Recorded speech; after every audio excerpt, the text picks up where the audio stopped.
Neste ano, a Sociedade Brasileira de Patologia Clínica e Medicina Laboral anunciou a mudança do valor de referência da vitamina D. Antes, o valor normal era acima de 30 nanogramas por mililitro. Porém, atualmente estão sendo aceitos valores a partir de 20 nanogramas por mililitro. Pacientes que estão entre as dosagens de 20 a 30 mililitros não necessitam de reposição da vitamina. Ficou confuso? Para explicar o que é a vitamina D e qual a sua importância, eu recebo aqui na nossa casa a endocrinologista, a doutora Andréia Aldi. Seja muito bem-vinda, Andréia. Boa tarde. Como vai? Muito bem. Doutora, quando a gente fala vitamina D, ou ela acaba sendo uma vilã, porque todo mundo fala assim, acho que estou com falta, mas a gente não entende muito, né? Ou, não toma muito porque o excesso é complicado. O que é a vitamina D? A vitamina D, ela é um micronutriente que é responsável principalmente para ajudar a regular os nossos níveis de cálcio no organismo. Então, ela ajuda na absorção do cálcio no intestino e vai ajudar na fixação do cálcio lá nos nossos ossos. Ela como se grudasse o cálcio nos nossos ossos. E como que a gente sabe que a gente está sem vitamina D, que está faltando vitamina? O mais fidedigno é fazer o exame de sangue, para a gente ver como estão os níveis de vitamina D.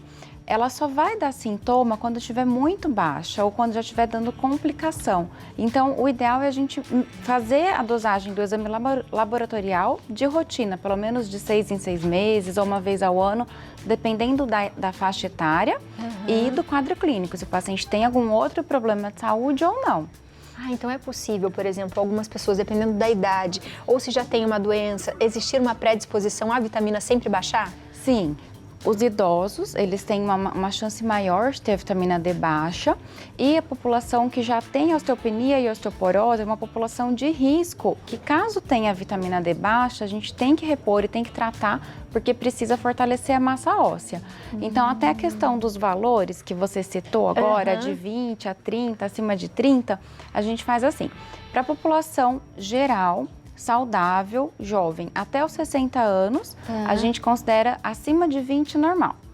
Para a população acima de 60 anos ou com algum problema de saúde, principalmente da parte óssea, tem que ser acima de 30. Tá? E os níveis tóxicos, porque hoje em dia tem bastante paciente usando vitamina D por conta própria e pode ser perigoso, então o nível tóxico é acima de 100. Mas, na verdade, de 30 a 60 já é o suficiente. Não precisa obrigatoriamente ficar acima disso, acima de 60. Acima de 60 não precisa? Não tem necessidade. Porque ela já vai ter o efeito necessário de 30 a 60. E se a gente já não está muito bem, o que a gente vai sentir, doutora? Quais são os sintomas? Ela pode dar alguns sintomas inespecíficos. Cansaço, indisposição, queda de cabelo, unha fraca. A imunidade pode ficar um pouquinho pior. O sono também fica pior. Mas geralmente isso acontece quando os valores estão muito baixos, assim, abaixo de 10. Geralmente, quando está abaixo de 20, de 10 a 20, o paciente não sente muita coisa, o que pode acontecer no futuro. Então, um paciente cronicamente com vitamina D baixa, por exemplo, uma mulher que daí entra na menopausa, que já tem um risco maior de ter osteopenia e osteoporose, ela pode ter a osteoporose mais precoce, caso tenha tido a vitamina D baixa a vida toda. Então, são sintomas que a gente, às vezes, não percebe ao longo da vida e depois vem a consequência. E aí é interessante a gente falar isso. Quais são as consequências, doutora, além dessa que você disse agora? A principal consequência é a parte óssea, né? Então, o risco de osteopenia. O que é a osteopenia? É o osso fraco, só que ainda não tão fraco quanto a osteoporose. Então, é um osso que já é um sinal amarelo de que tem chance do osso evoluir para osteoporose. E a principal complicação e preocupação é a osteoporose, que é o osso muito fraco, qualquer queda, qualquer machucado pode ter fratura. Além disso, a vitamina D também está implicada na imunidade, então ela ajuda na imunidade, mas ela sozinha não é capaz de deixar a gente super-herói e imune a todas as doenças. Então, tem que lembrar que é um conjunto de fatores, mas ela também está implicada na imunidade, no nosso sistema muscular, porque ela contribui para a contração dos músculos, na parte parte da memória, da cognição, de pensamento. Então, a gente tem receptor dela no corpo todo. Mas o que a gente tem comprovado, que ela é fundamental, que a gente obrigatoriamente tem que cuidar, é a parte da relação óssea. Tá? E o que eu já ouvi bastante também, doutora, falar que ela também auxilia na depressão, na ansiedade, na insônia. Isso também acontece? Ela também pode estar envolvida nisso, mas mesma coisa, ela não é o único tratamento. Então, a gente ainda não tem base, estudo científico para tratar a depressão com vitamina D, por exemplo. Ou tratar alguma doença fora dessa parte óssea somente com a vitamina D. Ela pode ser um coadjuvante, então ela pode ajudar no tratamento, mas não pode ser o único tratamento responsável para tratar a insônia, por exemplo. Né? Então, ela entra junto. Boa. Antes da gente falar do excesso também e mostrar alguns alimentos, tem perguntinha. Vamos ver algumas perguntinhas pra gente. Põe na tela. Patrícia de Campinas. Boa tarde, Abi. Tudo bem? Tudo ótimo. A falta de vitamina D aumenta a dor da artrite? Olha ela aí. Pode aumentar, pode. Também a artrite, ela está relacionada com uma doença autoimune, a artrite reumatoide, e ela pode estar relacionada. De novo, nem sempre um paciente com a vitamina D normal não vai ter dor de artrite. Então, ela pode contribuir, mas não é a única causa. Às vezes a doença está descompensada e não é só a falta de vitamina D. Sim, ela vai auxiliar, mas ela não vai curar. Isso, exatamente. Mais uma perguntinha aqui. Do Mário Sérgio, de Arceburgo, Minas Gerais. Boa tarde, Abi. A vitamina D que se compra em cápsulas na farmácia é válida? Sim, exatamente. É super válida. É a que a gente usa mesmo. O que a gente tem que adequar é a dose da vitamina D de acordo para o paciente. Porque tem muito paciente fazendo tomar por conta própria a dose que quer. E isso é muito perigoso, né? Então, a gente sabe que dose de manutenção, que é uma dose para manter os níveis normais, em torno de... Para paciente adulto, em torno de 800 a 1.000 unidades por dia. Tá. Para as crianças abaixo de 1 ano, até 400 unidades por dia, que daí são as gotinhas. E na adolescência, juventude, até 600 unidades por dia. Então, assim, até para a população adulta, em geral, 1.000 unidades por dia é o suficiente. Então, não precisa, eu vi muito agora no Covid, paciente tomando por conta própria, doses muito altas. E chega a ter complicação, isso mais para frente. Então, não precisa de dose exagerada, tá? E sempre tem que dosar no sangue, ver quanto está e o médico te diz exatamente quanto que a gente tem que repor.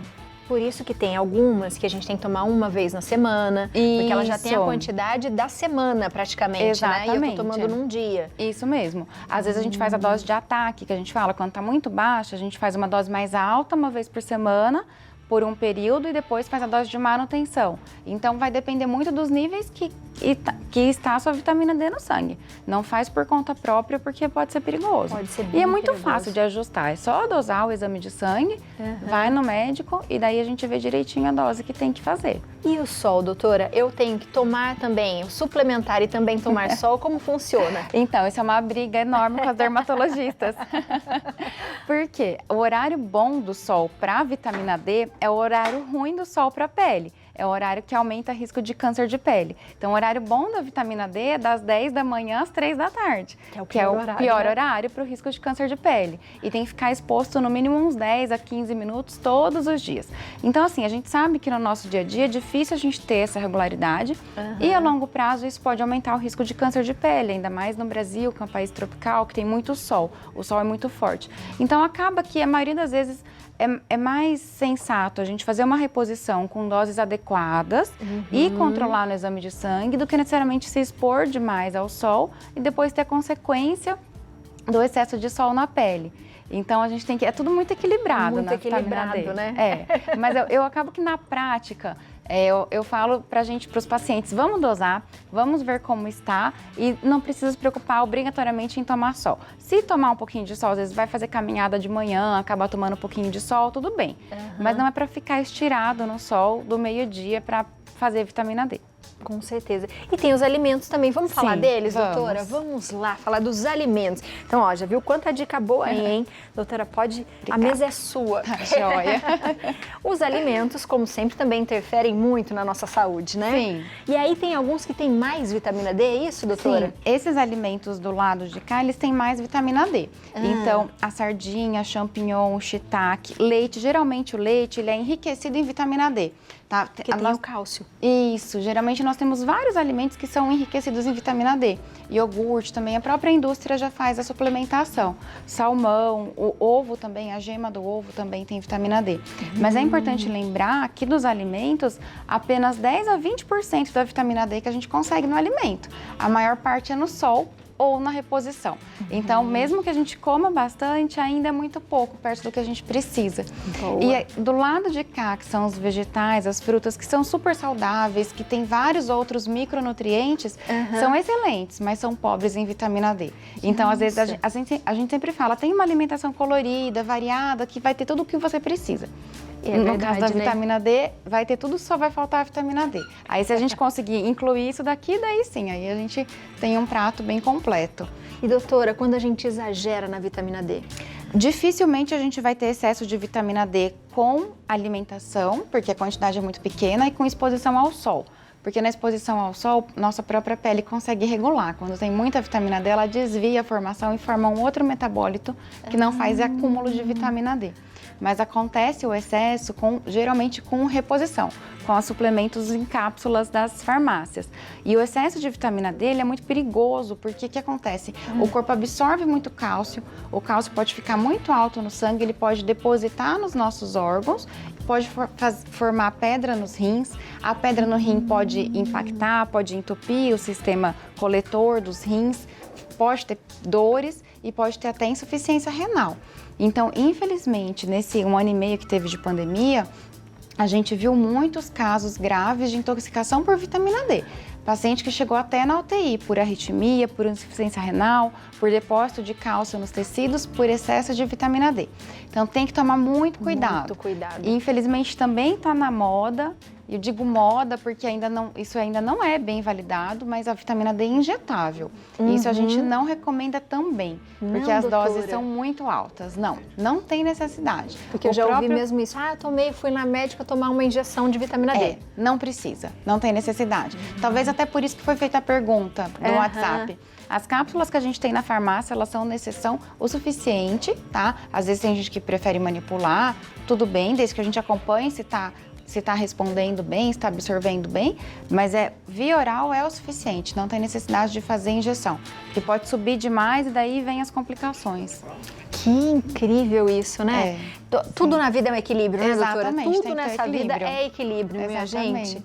Então, que ótimo. Doutora, muito obrigada por hoje, agradeço. Viu? Você arrasou Muito nas nossas dicas aqui. É bom a gente pensar muito nisso, né? Sim. Suplementar, mas primeiro sempre o que a doutora disse, vá ao médico, vê quanto que tá, faça o exame e depois veja com o médico quanto você deve tomar. Quanto tomar, exatamente. Porque as da farmácia servem, mas elas têm que ter inscrição, Sim, tem que ter a prescrição, né? A gente tem que saber o que fazer. Com certeza. Seja bem-vinda, doutora. Muito obrigada. Um ótimo Natal. Bom Natal para vocês também. Para todos obrigada. nós. Aproveita, segue a doutora no Instagram, @doutora Andréa, tudo junto, Andréa Audi. O Facebook também, doutora Andréa Audi. E o telefone é o 12 99 700 6080. Bom, né? Fica atento, minha gente. Vamos cuidar da saúde? Sempre, tá? Sempre cuidar da saúde.